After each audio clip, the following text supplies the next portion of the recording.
আসসালামু আলাইকুম রহমতুল্লাহি ওবরাকাতু। ভাই কৃষি টিভি নতুন একটি ভিডিওতে সবাইকে স্বাগতম। আলহামদুলিল্লাহ, আজকে আপনাদেরকে দেখানোর চেষ্টা করব আমাদের ভুট্টা লাগানোর জন্য জমি রেডি করা হবে। আমাদের দেড় বিঘা জমিতে কতটুকু সার ওষুধ দিই, কী সার ওষুধ দিই, আজকে আপনাদেরকে দেখানোর চেষ্টা করবো। আপনারা সম্পূর্ণ ভিডিওটি না টেনে দেখতে থাকেন। আসলে আমি প্রত্যেক বছরই ভুট্টা করিয়ে থাকি আমাদের গরুর জন্য। আমরা ভুট্টা বিক্রি করার জন্য করি না, আমরা গরুর জন্য ভুট্টা করি প্রতি বছরই।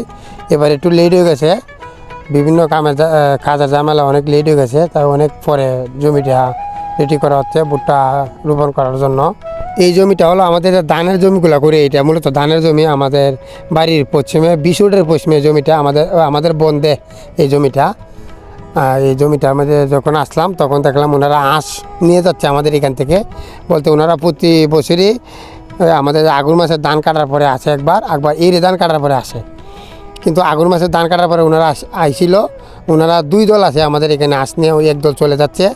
ওনারা যেহেতু আমাদের এখানে এখন এরে ধান লাগানো হবে, তাই ওনারা আঁশ এখান থেকে নিয়ে চলে যাচ্ছে। দেখতে পাচ্ছেন কীভাবে গাড়িতে উঠানো হচ্ছে আঁশগুলা। আসলে আঁশগুলা ধরার টেকনিকটা আমাদের খুবই ভালো লাগছে। ওনারা জাল দিয়ে খুব সুন্দর সহজেই আঁশগুলা ধরে ফেলছে। তারপরে ওনারা দুইটা করে গাড়িতে উঠানো হচ্ছে আঁশগুলা। যাই হোক, আমাদের জমির পাশে হওয়াতে আমি ভিডিওটা আপনাদেরকে দেখানোর চেষ্টা করলাম, আঁশ কীভাবে আঁশগুলি ধরে ওনারা। যাই হোক, তারপরে আমাদের সারগুলি মিশানো হচ্ছে। দেখতে পাচ্ছেন আমাদের 1.5 বিঘা জমির জন্য 1 বস্তা ড্যাপ সার নিলাম, তারপরে 25 কেজি নিলাম পটাশ সার, জিপসাম নিলাম 20 কেজির মতন 1 বিঘা জমির জন্য। তারপরে 1 বিঘা জমির জন্য আরও ওষুধ নিলাম, আপনার 4 কেজি ম্যাগনেসিয়াম নিলাম, 2 কেজি জিঙ্ক, 1 কেজি বোরন এবং 2 কেজি MS পাউডার। তারপরে ভালোভাবে এটা মিশিয়ে নিতে হবে। দেখতে পাচ্ছেন, তারপরে আধা কেজি ইরাত দিলাম, আধা কেজি ইরাত এবং 250 গ্রাম ট্রাইকোডার্মা নিলাম, ট্রাইকোডার্মা যেটাকে বলা হয় এটা নিলাম 250 গ্রাম এবং আধা কেজি ইরাত। আমাদের যে দানা ওষুধের বদলে আমরা কিন্তু নিচে এই ইরাত ওষুধটা, ইরাত বলতে 550 ইসি যে গ্রুপের ওষুধগুলো আছে, এই ওষুধগুলো দিলে খুবই ভালো হয়। পোকামাকড়ের জন্য খুবই উপকার। এটাতে যখন আপনি জমি প্রস্তুতের সময় আপনার 1 বিঘা 1.5 বিঘা জমিতে আধা কেজি ওষুধটা দিলে দেখবেন নিচের যে পোকাগুলো একদম নষ্ট করে ফেলবে। এই 550 যে কোনো ওষুধ দিতে পারেন, ইরাত দিতে পারেন, চেতারা দিতে পারেন, কিংবা নাইট্রেট দিতে পারেন, যে কোনো জমিতে এটা খুবই ভালো একটি ওষুধ নিচের জন্য। আপনার দানা ওষুধ থেকে এই 550 ইসি ওষুধগুলো খুবই কাজ করে। যখন আপনি নিচে দিয়া জমিটা সাজ দিয়ে দিবেন, বড় গাড়ি দিয়ে যে কোনো মধ্যে সাজ দিয়ে দিবেন, তখন নিচের যে পোকামাকড়গুলো এটা নষ্ট হয়ে যাবে। দেখতে পাচ্ছেন কীভাবে সারগুলি ছিটানো হচ্ছে। আসলে আমি প্রত্যেক বছরে এই ভুট্টা, অতদিন আমি ভুট্টা লাগাবার কথা, কিন্তু আমাদের কাজের চাপ প্রচুর। কাজের চাপ থাকার কারণে আমি এতদিন ভুট্টা জমিটা রেডি করতে পারতাছি না। যাই হোক, আলহামদুলিল্লাহ ভুট্টার জমিটা রেডি করে ফেললাম। এটা জমিটাতে আগে 2 সাজ দেওয়া ছিল, এখন আরও সার দেওয়ার পরে আরও একটি সাজ দেওয়া হবে। আসলে 3টা সাজ দেওয়া লাগে, ভালোভাবে জমিটা প্রস্তুত করতে হবে। এবং জমিটার মাঝে ফুম নাই বলতে জমিটার মাঝে পানি দেওয়া লাগবে। কিন্তু পানি দিতে গেলে এখন তো একবার পানি দিতে, যেহেতু আমাদের বন্ধের জমি, পানি দিলে দেখবেন যে জমিটা সোজা টানবে না।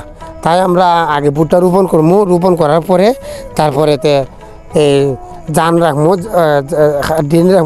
ড্রেন রাখার পরে ড্রেনিটা পানি দেওয়া ছিড়াই দিলাম। ছিড়াই না দিলে হইতো না।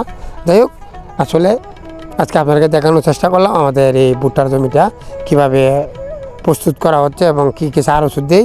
আসলে আমি যারা করি সবসময় ভিডিওতে বলি, আমি যে কোনো একটা ফসল করে প্রথম থেকে শেষ পর্যন্ত দেখানোর চেষ্টা করি, যে যাতে আপনারা একটা ফসল করলে বুঝতে পারেন, জানতে পারে, আইডিয়া করতে পারে আমার ভিডিও দেখে।